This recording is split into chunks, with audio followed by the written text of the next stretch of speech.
ഒരിക്കൽ ഒരു പിതാവ് മരണപ്പെട്ടു. ആ പിതാവ് മരണപ്പെട്ടത് വിശപ്പിന്റെ കാഠിന്യത മൂലമാണ്. വീട്ടിൽ കഴിക്കാൻ ഒന്നുമില്ലാതെ വിശന്ന് അദ്ദേഹം മരിച്ചു. ഒരു കഥയാണ്, ആ കഥയുടെ പേര് സദ്യ എന്നാണ്. ഒരു മിനി കഥയാണ്. ആ പ്രിയപ്പെട്ട പിതാവ് വിശപ്പിന്റെ വിളിയാളം മൂലം അരച്ചാൻ വയറ് നിറയ്ക്കാൻ ഭക്ഷണമില്ലാതെ വിശന്നു മരിച്ചു. മരണപ്പെട്ട ആ പിതാവിന്റെ മയ്യത്തിന്റെ 4 ഭാഗത്തും ഒരു മകൻ ഓടി നടന്ന് ചോദിക്കുന്നുണ്ട്, വാപ്പാ എനിക്ക് വിശക്കുന്നുണ്ട്, എനിക്ക് ഭക്ഷണം താ, എനിക്ക് ചോറ് താ.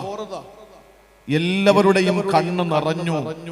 കാരണം മരിച്ചു കിടക്കുന്ന പിതാവിനോട് ചോറ് ചോദിക്കുന്ന മകന്റെ വിശപ്പ് എന്താണെന്ന് ജനങ്ങൾക്ക് മനസ്സിലായി. മരിച്ചതോ വിശപ്പ് മൂലമാണ്. ആ പ്രിയപ്പെട്ട പിതാവിന്റെ 4 ഭാഗത്ത് വലയം ചെയ്ത് ഭക്ഷണം ചോദിച്ച മകന് ആര് ഭക്ഷണം കൊടുക്കാൻ? ഒരു ദിവസം കഴിഞ്ഞു, 2 ദിവസം കഴിഞ്ഞു, 3-ാം ദിവസം നെയ്ച്ചോറും പോത്തിറച്ചിയും കിട്ടിയ മകന്. അന്ന് വാപ്പയുടെ 3ആയിരുന്നു. വാപ്പയുടെ 3-ാം ഫാത്തിഹയുടെ എന്ന നല്ല നെയ്ച്ചോറും പോത്തിറച്ചിയും കിട്ടി. ആ മകൻ കരുതിയത് ഒരാൾ മരിക്കുന്നത് അല്ലെങ്കിൽ ചോറ് കിട്ടണമെങ്കിൽ വീട്ടിൽ ആരെങ്കിലും മരിക്കണം എന്ന മകൻ തിരിച്ചിന്തിച്ചു. വെള്ള വസ്ത്രത്തിൽ പൊതിഞ്ഞ വീടിന്റെ മൂലയിൽ ഇരുളടഞ്ഞ മുറിയിൽ വിഷമിച്ച് സങ്കടപ്പെട്ട് കഴിയുന്ന പ്രിയപ്പെട്ട ഉമ്മയുടെ അടുത്ത് ചെന്നിട്ട് ആ മകൻ ചോദിച്ചൊരു ചോദ്യമുണ്ട്, ഉമ്മ നിങ്ങൾ എന്ന് മരിക്കും, എനിക്ക് നെയ്ച്ചോറ് തിന്നാൻ. ഇതൊരു ദാരിദ്ര്യത്തിന്റെ ഏറ്റവും വലിയ ഒരു കൈപ്പേറിയ കുടുംബത്തിന്റെ ഒരു അവസ്ഥ സദ്യ എന്ന മിനിക്കഥയിലൂടെ ആ എഴുത്തുകാരൻ നമ്മെ പരിചയപ്പെടുത്തുകയാണ്. ഇതാണ് ലോകത്തിന് നടന്നുകൊണ്ടിരിക്കുന്നത്. വിശപ്പാണ് എല്ലാവർക്കും പ്രശ്നം. മുസ്ലിങ്ങളെ മാത്രമല്ല വിശക്കുന്നത്, അമുസ്ലിമീങ്ങളെ മാത്രമല്ല വിശക്കുന്നത്, ആണുങ്ങൾ മാത്രമല്ല വിശക്കുന്നത്, സ്ത്രീകൾ മാത്രമല്ല വിശക്കുന്നത്, കുട്ടികൾ മാത്രമല്ല, മുതിർന്നവര് മാത്രമല്ല, ഗവൺമെന്റ് ഉദ്യോഗസ്ഥര് മാത്രമല്ല, മുതലാളി മാത്രമല്ല, തൊഴിലാളി മാത്രമല്ല, കുബേര കുചേര വ്യത്യാസമില്ലാതെ എല്ലാവർക്കും ഉണ്ടാകുന്ന ഒരു വികാരമാണ് വിശപ്പ് എങ്കിൽ ആ വിശപ്പിന് പരിഹാരം എന്താണ്? നമുക്ക് ഭക്ഷണം കിട്ടുക.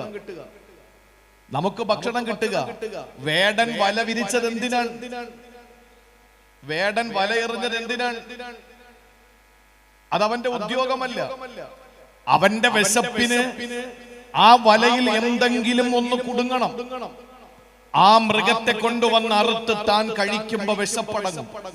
എല്ലാവർക്കും വിശപ്പാണ് ലോകത്ത് ഏറ്റവും പ്രധാനമായിട്ടുള്ള കാര്യമെങ്കിൽ 4 കാര്യങ്ങൾ ചെയ്താൽ നിങ്ങൾക്ക് ഞാൻ അള്ളാഹു പറയുന്നു, നിങ്ങൾക്ക് ഇഷ്ടം പോലെ ഭക്ഷണം തരാം. അപ്പൊ ഇന്നത്തെ വിഷയം മനസ്സിലായില്ലേ? ചാപ്പാട് കിട്ടാൻ എന്ത് ചെയ്യണം, അത് അന്നത്തെ വിഷയം. അപ്പൊ ഇരുന്നൂടെ എല്ലാവർക്കും ഖബറല്ല, സ്വർഗമല്ല, നരകമല്ല, മഹിഷറല്ല, നന്നായിട്ട് ചാപ്പാട് കിട്ടും. 4 കാര്യങ്ങൾ ഖുർആൻ പറഞ്ഞത് ജീവിതത്തിൽ ചെയ്യാൻ അള്ളാഹു ഭാഗ്യം തരട്ടെ. അതിനെന്തരാമീൻ? നേരത്തെ ഞാൻ മാക്ക് ദ്വാരന്നിട്ട് ആരും ആമീൻ പറഞ്ഞിട്ടില്ല. ചാപ്പാടിന്റെ കാര്യം പറഞ്ഞപ്പോ എല്ലാവർക്കും ആമീനുണ്ട്. ഈ ഭക്ഷണം അള്ളാഹു നമുക്ക് തരുമെന്ന് പറഞ്ഞല്ലോ. മനുഷ്യനെ സംബന്ധിച്ചിടത്തോളം ആദ്യമായി സ്വർഗത്തിൽ അള്ളാഹു തആല ഒരു മനുഷ്യന് താമസിക്കാൻ സ്വർഗത്തിൽ ഇടം നൽകിയതിനു ശേഷം അള്ളാഹു സ്വർഗത്തിൽ ആദ്യമായി നൽകിയ ആ അനുഗ്രഹം ഭക്ഷണമായിരുന്നു. ആദം നബി അലൈഹിസ്സലാമിനെയും ഹവ്വാ ബീവി റളിയല്ലാഹു തആല അൻഹയെയും അല്ലാഹുവിന്റെ സ്വർഗ്ഗത്തിൽ താമസിപ്പിച്ചതിനു ശേഷം അല്ലാഹു ആദ്യമായി കൊടുത്തത് അടിവാരത്തെ അരുവി ഒഴുകുന്ന ആരാമങ്ങളല്ല. അല്ലാഹു തആല സ്വർഗ്ഗത്തിൽ സുന്ദരമായ സുഖലോലുപ സ്വർഗ്ഗത്തിന്റെ അനുഭൂതികളിൽ ആദം നബിയും ഹവ്വാ ബീവി റളിയല്ലാഹു തആല അൻഹ ആറാടുമ്പോ അവർക്ക് ആദ്യമായിട്ട് അല്ലാഹു കൊടുത്തത് മണിമേളകളായിരുന്നില്ല. അവർക്ക് കൊടുത്തത് ഏതെങ്കിലും ഏതെങ്കിലും സുഖ സൗകര്യങ്ങളുള്ള സംവിധാനങ്ങളല്ല. ആദ്യമായിട്ട് അല്ലാഹു തആല മനുഷ്യന് സ്വർഗ്ഗത്തിൽ കൊടുത്തത് എന്തെന്നറിയോ? യാ ആദം ഉസ്കുൻ അൻത വസൗജുകൽ ജന്ന. ആദം നബിയോടും ഹവ്വാ ബീവിയോടും പറയുന്നു, നിങ്ങൾ സ്വർഗ്ഗത്തിൽ താമസിച്ചു കൊള്ളുക. എന്നിട്ട് അല്ലാഹു ആദം ഹവ്വാ ദമ്പതിമാർക്ക് ആദ്യമായി കൊടുത്തത് എന്തെന്നറിയോ? വകുലാ മിൻഹാ റഗദൻ ഹൈസ് ശിഅ്തുമാ. നിങ്ങൾക്ക് ഭക്ഷണം യഥേഷ്ടം കഴിക്കാം, നിങ്ങൾക്ക് ധാരാളം ഭക്ഷണം കഴിക്കാം, നിങ്ങൾക്ക് സൗകര്യം പോലെ ഇഷ്ടം പോലെ ഭക്ഷണം നിങ്ങൾക്ക് കഴിക്കാം. ആദ്യമായിട്ട് അല്ലാഹു സ്വർഗ്ഗത്തിൽ നൽകിയ അനുഗ്രഹം ഭക്ഷണമായിരുന്നെങ്കിൽ എന്റെ പ്രിയപ്പെട്ട സഹോദരങ്ങളെ, ഈ ലോകത്ത് അല്ലാഹു പറയുകയാണ്, ആകാശത്തിന്റെ ചുവട്ടില് ഭൂമിയുടെ മുകളില് ഒരു മൃഗമായാലും ഇഴജന്തുവായാലും പറവയായാലും മനുഷ്യനായാലും ഇതിനെല്ലാം അല്ലാഹു ഭക്ഷണം തയ്യാറാക്കിയിട്ടുണ്ട്. അല്ലാഹു ഭക്ഷണം കൊടുക്കാതെ ഒരു ജന്തുവുമില്ല, ഒരു ജീവിയുമില്ല, ഒരു മൃഗമില്ല, പക്ഷിയില്ല, പറവയില്ല, ഇഴജന്തുക്കളില്ല, പ്രാണികളില്ല, പരൽ മത്സ്യങ്ങളില്ല. വമാ മിൻ ദാബത്തിൻ ഫിൽ അർളി ഇല്ലാ അലല്ലാഹി റിസ്ഖുഹാ. അല്ലാഹു പറയുകയാണ്, നിങ്ങൾക്ക് ഈ ഭൂമി ലോകത്ത് ഭക്ഷണമില്ലാതെ ഒരാളുമില്ല. അത് ആരായാലും നിങ്ങൾക്ക് ഭക്ഷണമുണ്ട്. പക്ഷെ അല്ലാഹു തആല എല്ലാവർക്കും ഒരുപോലെയല്ല ഭക്ഷണം കൊടുക്കുന്നത്. 3 നേരം ഭക്ഷണം നന്നായിട്ട് കഴിക്കുന്ന സമ്പന്നന്മാരുണ്ട്, മിഡിൽ ലെവലിലുള്ളവരുണ്ട്. ഒരു നേരത്തെ ഭക്ഷണം കഴിക്കാൻ പോലും വകയില്ലാത്ത പാവപ്പെട്ടവരുണ്ട്. അല്ലാഹു പറഞ്ഞല്ലോ, വല്ലാഹു ഫളല ബഅലകും അലാ ബഅലിൻ ഫിർ റിസ്ഖി. ഭക്ഷണത്തിൽ അല്ലാഹു ചിലരെ മറ്റ് ചിലരെക്കാൾ ശ്രേഷ്ഠരാക്കിയിരിക്കുകയാണ്. നല്ല മട്ടൻ കൂട്ടി കഴിക്കുന്നവര് നമ്മുടെ ഇടയിലുണ്ട്.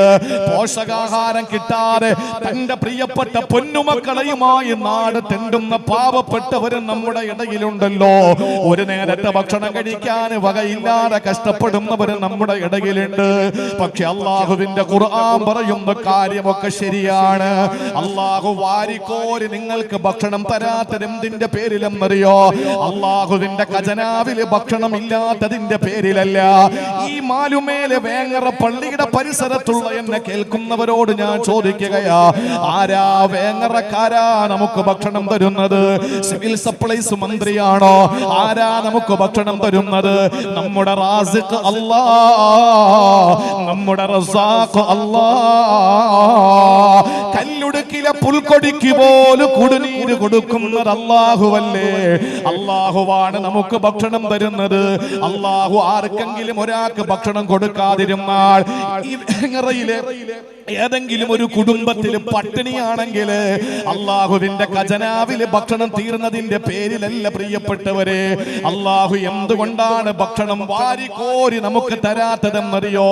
അല്ലാഹു പറയുകയാണ്, വലൗ ബസതല്ലാഹു റിസ്ഖ ലിഇബാദിഹി ലബഗൗ ഫിൽ അർളി വലാകിൻ യുനസ്സിലു ബിഖദരിൻ മാ യശാ. അല്ലാഹു പറയുകയാണ്, വലൗ ബസതല്ലാഹു റിസ്ഖ ലിഇബാദിഹി. അല്ലാഹു അവന്റെ അടിയാറുകൾക്ക് ദാസന്മാർക്ക് ഭക്ഷണം അങ്ങ് തുറന്നു കൊടുത്താൽ, വിശാലമായി അല്ലാഹു ഭക്ഷണം എല്ലാവർക്കും അങ്ങ് കൊടുത്തു കഴിഞ്ഞാൽ ലബഗൗ ഫിൽ അർളി, അവര് ഭൂമിയിൽ അഹങ്കാരികളായി മാറുമെന്നതിന്റെ പേരിലാ. കണ്ടിട്ടില്ലേ, ഒരു കല്യാണം നടക്കുമ്പോ പാവപ്പെട്ടവന്റെ കല്യാണമാണ് നടക്കുന്നതെങ്കിൽ ആരുടെ മുന്നിലൊക്കെ ചെന്ന് കൈനീട്ടിയിട്ടാണ് ഒരു ചാക്കരി വാങ്ങുന്നത്, ഒരു 10 കിലോ മാംസം വാങ്ങുന്നത് ആരുടെയൊക്കെ മുമ്പിൽ ചെന്ന് കൈകീട്ടിയിട്ടാണ്. എന്നാൽ സമ്പന്ന ഫാസിസത്തോട് അല്ലാഹുവിന്റെ വിശുദ്ധമായ ഖുർആൻ പറയുകയാണ്, ഏറ്റവും വലിയ കോടീശ്വരന്മാര് അവരുടെ മക്കളുടെ കല്യാണം നടത്തുമ്പോ നിങ്ങൾ കണ്ടിട്ടില്ലേ, ലഗബഗൗ ഫിൽ അർള്, അവര് അഹങ്കാരികളായി ഭക്ഷണം വെച്ചു വിളമ്പിയിട്ട് കുഴിച്ചിടുകയാ. അതെന്തിന്റെ പേരിലാണ്?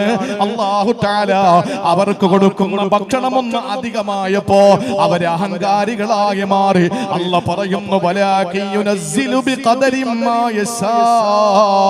അല്ലാഹു ഉദ്ദേശിക്കുന്നവർക്ക് അല്ലാഹു തആല ഒരു തോത് വെച്ചിട്ടാണ് ഭക്ഷണം തരുന്നത്. അതുകൊണ്ട് പ്രിയപ്പെട്ട സഹോദരങ്ങളെ, ആരെങ്കിലും പട്ടിണി കിടക്കുന്നെങ്കിൽ, ഏതെങ്കിലും ഒരു അമുസ്ലിം കുടുംബം പട്ടിണി കിടക്കുന്നെങ്കിൽ, യജമാനനായ സർവേശ്വരനായ സർവാധിപതിയായ സർവഗുണ സമ്പൂർണനായ സർവജ്ഞനായ സർവലോക സൃഷ്ടിസ്ഥിതി സംഹാരകർത്താവായ അല്ലാഹു റബ്ബുൽ ഇസ്സത്ത് ദൈവം തമ്പുരാന്റെ ഖജനാവിൽ ഭക്ഷണം തീർന്നത് കൊണ്ടല്ല. എന്തുകൊണ്ടാണ് നിങ്ങൾക്ക് ഭക്ഷണം യഥേഷ്ടം അല്ല തരാത്തതെന്നറിയോ? ദൈവം എന്തുകൊണ്ടാ നിങ്ങൾക്ക് ഭക്ഷണം തരാത്തതെന്നറിയോ? നിങ്ങൾക്ക് അല്ലാഹു ധാരാളമായി ഭക്ഷണം തന്നാ നിങ്ങൾ അഹങ്കാരികളായി മാറിപ്പോകും അതിന്റെ പേരില. അതുകൊണ്ട് പ്രിയപ്പെട്ട സഹോദരങ്ങളെ, അല്ലാഹുവിന്റെ ഖജനാവ് വിശാലമാണ്. ലാ യൻഫുദു അബദാ, ഒരിക്കലും അവന്റെ ഖജനാവ് വറ്റിപ്പോകൂല.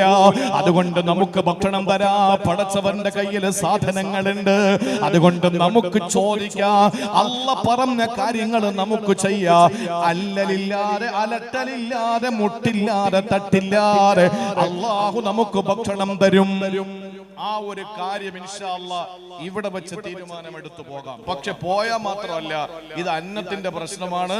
അതുകൊണ്ട് പരമാവധി നമ്മൾ ഈ പറയുന്ന 4 കാര്യങ്ങൾ ചെയ്യണം. അല്ലാഹു തൗഫീഖ് തരട്ടെ, അല്ലാഹു തൗഫീഖ് തരട്ടെ. ഈ 4 കാര്യങ്ങൾ നമുക്ക് ചെയ്യണം. ആ 4 കാര്യം നിങ്ങൾ ചെയ്യുമെന്ന് സ്വന്തം ആത്മാവിനോട് ഉറപ്പ് കൊടുത്തിട്ട് വേണം 10 മണിക്ക് ഇവിടെ നിന്ന് എഴുന്നേറ്റ് പോകാൻ. കാരണം അല്ലാഹു നമുക്ക് ധാരാളം ഭക്ഷണം തരും. ഒരാൾ മരുഭൂമിയിൽ അകപ്പെട്ടപ്പോ അയാൾക്ക് നല്ല വിശപ്പ്. ആ വിശന്ന മനുഷ്യന്റെ മുമ്പിൽ ഒരു ചാക്ക് നിറച്ച് പവിഴം, മനോഹരമായ പവിഴം, വില നമുക്കറിയാലോ. ആ പവിഴം അദ്ദേഹത്തിന്റെ കൺമുമ്പിൽ ഒരു ചാക്ക് നിറച്ച് കിട്ടിയപ്പോ വിശപ്പിന്റെ കാഠിന്യം മൂലം ഈ സാധു വിചാരിച്ചു അത് ചോളമാണ് എന്ന്. സന്തോഷത്തോടെ ഓടിച്ചെന്ന് ചാക്കിൽ നിന്ന് ചോളമെന്ന് കരുതി പവിഴം വാരിയെടുത്തപ്പോൾ അത് വലിയ വിലയുള്ള കോടിക്കണക്കിന് രൂപ വിലയുള്ള പവിഴമാണെന്ന് മനസ്സിലാക്കിയിട്ട് ആ മനുഷ്യൻ വിഷമിച്ചു പോയി എന്നാണ് സംഭവം. പവിഴം കിട്ടിയാൽ വിഷമിക്കുന്ന ആരാ? രാവിലെ ഉറക്കം എണീറ്റ് നമ്മൾ വാഷ്റൂമിലൊക്കെ പോയി ക്ലിയറായി റാഹത്തായി നമ്മൾ നേരെ ടേബിളിലേക്ക് വന്നു. ആ തീന്മേശയുടെ മുമ്പിലേക്ക് നമ്മൾ എത്തിയപ്പോ നമ്മുടെ മുന്നിലേക്ക് കൊണ്ടുവച്ചത് ഒരു 10 പവൻ ആഭരണമാണ്. രാവിലെ നമ്മൾ എന്ത് ചെയ്യും? സന്തോഷിക്കോ അതോ ദുഃഖിക്കോ? സന്തോഷിക്കോ ദുഃഖിക്കോ? പെണ്ണുങ്ങളാണെങ്കിൽ വിചാരിക്കുന്നത് ഒരു ദിവസം പട്ടിണി കിടന്നാലും കുഴപ്പമില്ല, സ്വർണമല്ലേ.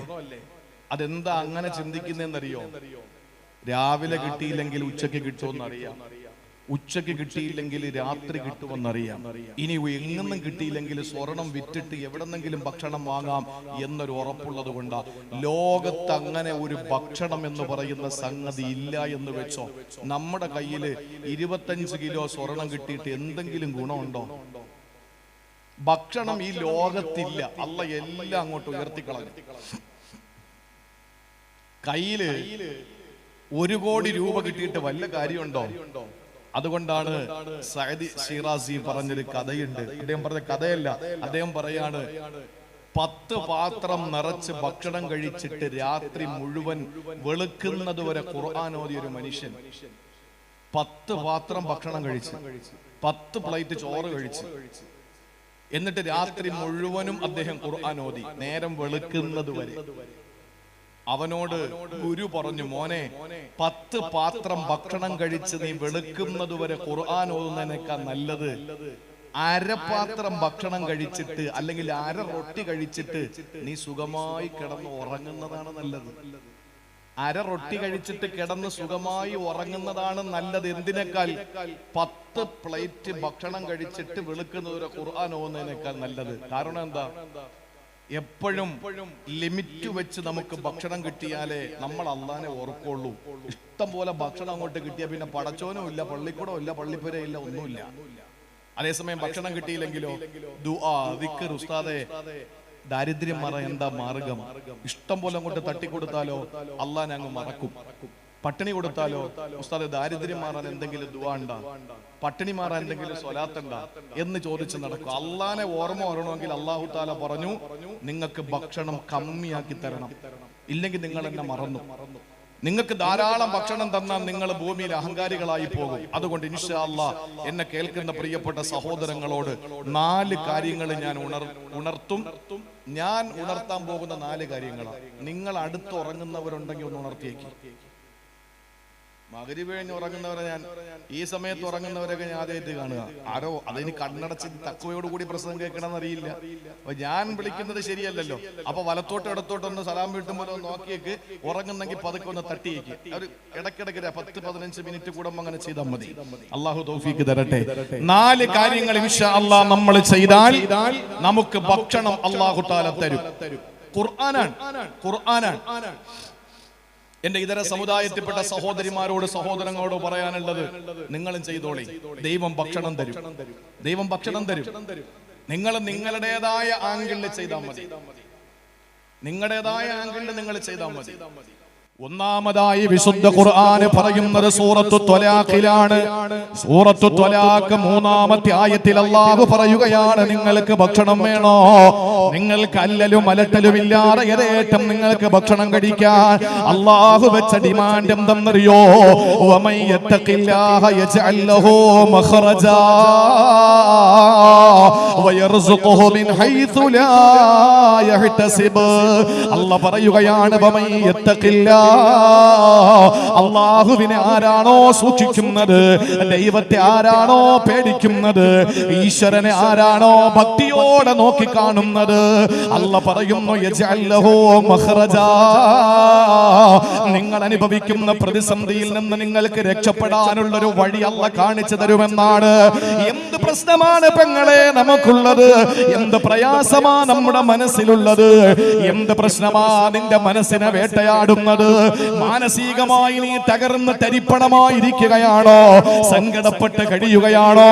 അല്ലാഹു പറയുകയാണ്, വമൻ യത്തഖില്ലാഹ്, അല്ലാഹുവിനെ സൂക്ഷിച്ച് ജീവിക്കാൻ നിനക്ക് കഴിയുമോ? ഭക്തിയോടെ ജീവിക്കാൻ നിനക്ക് സാധിക്കുമോ? എന്നാൽ യജ്അൽ ലഹു മഖ്റജാ. ഗൾഫ് നാട്ടിലെ പണിയെടുത്തവർക്കറിയാം, ആ ഗൾഫിലെ റോട്ടിലൂടെ ഇങ്ങനെ യാത്ര ചെയ്ത് 140-ൽ പോകുമ്പോൾ ഏതെങ്കിലും സർവീസ് റോട്ടിലേക്ക് ഇറങ്ങണമെന്ന ചിന്ത വരുമ്പോ, പ്രിയപ്പെട്ട സഹോദരങ്ങളെ, വലതുഭാഗത്തേക്ക് എഴുതി വെച്ചിട്ടുണ്ടാകും എക്സിറ്റ് 1, എക്സിറ്റ് 2 എന്ന്. ആ എക്സിറ്റിന്റെ തൊട്ടു താഴെ അറബിയിൽ എഴുതിയിരിക്കുന്നത് മഖ്റജ് എന്നാണ്. മഖ്റജ് 1, മഖ്റജ് 2 എന്ന് എഴുതി വെച്ചിട്ടുണ്ടാകും. എന്താണ് അതിന്റെ അർത്ഥം എന്നറിയോ? നീ ഇങ്ങനെ നീണ്ടു നിവർന്ന് കിടക്കുന്ന ദേശീയ പാതയിലൂടെ പോകുമ്പോൾ നിനക്ക് പുറത്തേക്ക് ഇറങ്ങണോ? ആ റോട്ടിൽ നിന്ന് നിനക്ക് തെറ്റികെട്ട് വേറൊരു ഭാഗത്തേക്ക് പോകണോ? അതിന് പറയുന്ന പേരാണ് മഖ്റജ്. അല്ലാഹു പറയുകയാണ്, നീ പ്രതിസന്ധികളിലൂടെ മുന്നോട്ട് പോകുമ്പോ, മാനസിക സംഘർഷങ്ങളിലൂടെ മുന്നോട്ട് പോകുമ്പോ, തകർന്ന് തരിപ്പണമായ നിന്റെ മനസ്സുമാകിട്ട് മുന്നോട്ട് പോകുമ്പോ, അതിൽ നിന്ന് നിനക്ക് പുറത്ത് കടക്കണോ?